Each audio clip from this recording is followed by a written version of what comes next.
আসসালামু আলাইকুম ওয়া ৰাহমাতুল্লাহি ওয়া বাৰাকাতুহু। বিসমিল্লাহিৰ ৰহমানিৰ ৰহিম। আজি আমি তাকবীৰে তাশৰিকৰ বিষয়ে কিছু আলোচনা কৰিম ইনশাআল্লাহ।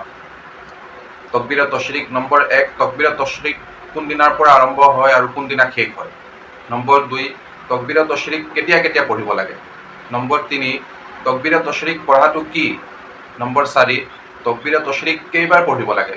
নম্বৰ ৫, যদি তাকবীৰে তাশৰিক পঢ়াটো পাহৰি যায় তেতিয়া কি কৰিব লাগে।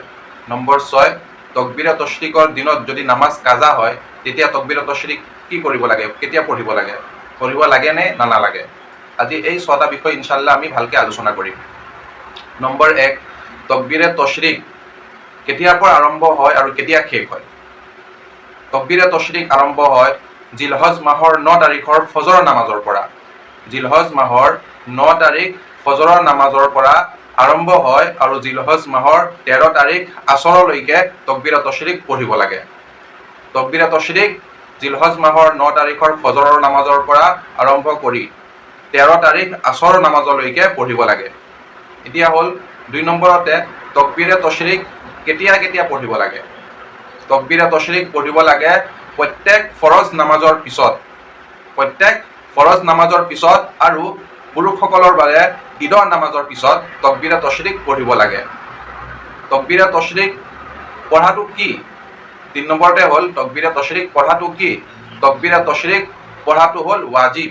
প্ৰত্যেক পুৰুষ আৰু নাৰীৰ ওপৰত, প্ৰত্যেক পুৰুষ আৰু নাৰীৰ ওপৰত প্ৰত্যেকটো নামাজৰ পিছত, ফৰজ নামাজৰ পিছত পঢ়াটো ৱাজিব হয়।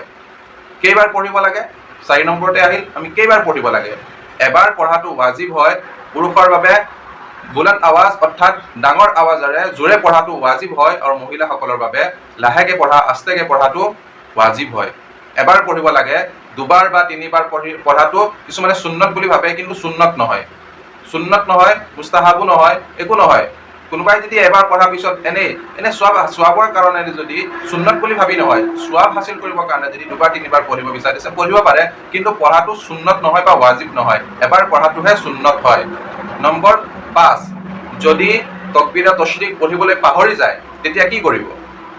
ফৰজ নামাজ পঢ়ি যদি তাকবীৰে তাশৰিক পঢ়িবলৈ পাহৰি যায় আৰু নামাজ পঢ়াৰ পাছত, ফৰজ নামাজ পঢ়াৰ পাছত যদি কোনো এনেকুৱা ধৰণৰ কাম নকৰে যি কামৰ দ্বাৰা ধৰক নামাজ ভংগ হৈ যায়, হয় বেলেগৰ লগত কথা পাতিলে, মছজিদৰ পৰা ওলাই গুচি আহিলে, বা উজু ভাঙি গ'ল, উজু কৰিব ওলাই আহিলে, বা এনেকুৱা ধৰণৰ কিছুমান কাম কৰিলে যে সেইটো কামৰ দ্বাৰা নামাজ ভংগ হৈ যায়, বা আপুনি বেলেগ সুন্নত নামাজ বা নফল নামাজ পঢ়া আৰম্ভ কৰি দিলে, এনেকুৱা ক্ষেত্ৰত আপোনাৰ কি হৈ যাব, তাকবীৰে তাশৰিক পঢ়াটো ফৌত হৈ যাব আৰু এইটো তাকবীৰে তাশৰিক আপুনি আৰু পঢ়িব নোৱাৰে। এই তাকবীৰে তাশৰিকটো নপঢ়াৰ কাৰণে তাৰ কাৰণে আপুনি তওবা আৰু আস্তাগফিৰুল্লাহ কৰিব লাগিব। নম্বৰ ৬, যদি তাকবীৰে তাশৰিকৰ যিকেইদিন আয়াম, যিকেইটা দিন, সেইকেইটা দিনত যদি আপোনাৰ নামাজ কাজা হৈ যায়, কাজা নামাজ যদি আপুনি আদায় কৰে, তেতিয়া নামাজ কাজা হৈ গ'লে তাকবীরে তাশরিকো কাজা হৈ যাব। যদি তাকবীরে তাশরিক কাজা হৈ গ'ল, নামাজ কাজা হৈ গ'ল এইকেইটা দিনত, তেতিয়া আপুনি কি কৰিব। যেতিয়া আপুনি কাজা নামাজ আদায় কৰিব, আদায় কৰোঁতে তেতিয়া সেই আদায় কৰাৰ সময়ত ফৰজৰ পিছতে আপুনি তাকবীৰে তাশৰিকটো পঢ়িব পাৰে, কাজাটো আদায় কৰি দিব পাৰে। কিন্তু এই বছৰৰ তাকবীৰে তাশৰিক পঢ়িব লাগিব যদি বোলে মই আগৰ নামাজৰ যোৱা বছৰৰ বা তাৰ আগৰ বছৰৰ তাকবীৰে তাশৰিক পঢ়ি আছো, এইটো নহয়। এই বছৰৰ যদি আপোনাৰ কাজা হৈ গ'ল, ধৰি লওক আজিৰ পৰা আৰম্ভ হৈছে, আজি জোহৰ নামাজ কাজা হৈ গ'ল, কাজা নামাজটো আপুনি আদায় কৰিছে, পিছত আদায় কৰোঁতে সেই নামাজ আদায় কৰাৰ লগতে আপুনি তাকবীৰে তাশৰিকটো পঢ়িব পাৰে। আৰু এটা কথা মনত ৰাখিব, এইকেইটা দিনত তাকবীৰে তাশৰিক পঢ়াৰ বহুত ফজিলত আছে, বহুত ভাল হয়। গতিকে অকল নামাজতেই নহয়, আমি অকল নামাজতেই পঢ়োঁ, নামাজত পঢ়াটো ৱাজিব হয়, কিন্তু নামাজৰ বাহিৰতো আমি এনে যেতিয়া থাকোঁ তেতিয়া বেছি বেছিকৈ তাকবীৰটো পঢ়িব লাগে। সাহাবাসকলে হযৰত আবু হুৰাইৰা ৰাদিয়াল্লাহু আনহু আৰু হযৰত আব্দুল্লাহ বিন উমৰ ৰাদিয়াল্লাহু আনহু এইকেইটা দিনত তেওঁলোকে কি কৰিছিল, বজাৰলৈ গৈ বজাৰত বুলন্দ আৱাজে জোৰে জোৰে তাকবীৰ পঢ়িছিল, আৰু তেওঁলোকৰ পঢ়া শুনি বজাৰত সকলো মানুহে তেওঁলোকৰ লগতে তাকবীৰ পঢ়িছিল জোৰে জোৰে। ৰাস্তা ঘাটে যাওঁতে জোৰে জোৰে তাকবীৰ পঢ়িছে, কাৰণ এইকেইটা দিনত তাকবীৰ পঢ়াটো বহুত ফজিলত হয়, আৰু আল্লাহ তাবাৰক তাআলা এইকেইটা দিনত তাকবীৰ পঢ়িলে বেছি ভাল পায়। তাকবীৰত কি আছে, আল্লাহৰ বড়াই, আল্লাহৰ মহত্ব বয়ান কৰা হয়, আল্লাহৰ তাৰিফ বয়ান কৰা হয়। গতিকে তাকবীৰ আমি এইকেইটা দিনত বেছি বেছিকৈ পঢ়োঁ।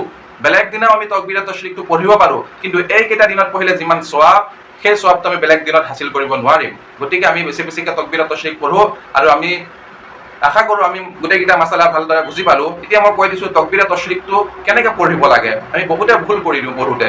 তকবীৰে তশৰিকটো হৈছে আল্লাহু আকবাৰ, লা ইলাহা ইল্লাল্লাহু ওয়াল্লাহু আকবাৰ ওয়ালিল্লাহিল হামদ। মাজত আপোনাৰ আবার আল্লাহু আকবার আছে। কিছুমানে আমি গোটেইকেইটা আল্লাহু আকবার কৈ দিওঁ। আল্লাহু আকবার, লা ইলাহা ইল্লাল্লাহ ওয়াল্লাহু আকবার। ইয়াত ওয়াল্লাহ লা ইলাহা ইল্লাল্লাহ পিছত ওয়াল্লাহু আকবার হয়, আল্লাহু আকবার নহয়, এইটো ওয়াও দি ওয়াল্লাহু আকবার ওয়ালিল্লাহিল হামদ।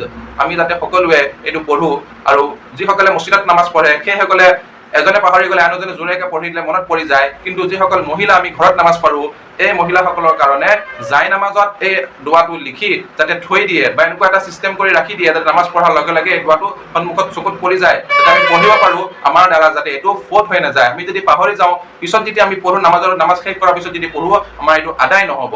এইটো যদি আমাৰ নামাজৰ পিছত যেতিয়া আমি নপঢ়িলোঁ, কিন্তু আমাৰ এইটো আদায় নহ'ব পিছত পঢ়িলে। তেতিয়া কাৰণে আমি কি কৰিব লাগিব? তওবা আস্তাগফিৰুল্লাহ পঢ়িব লাগিব।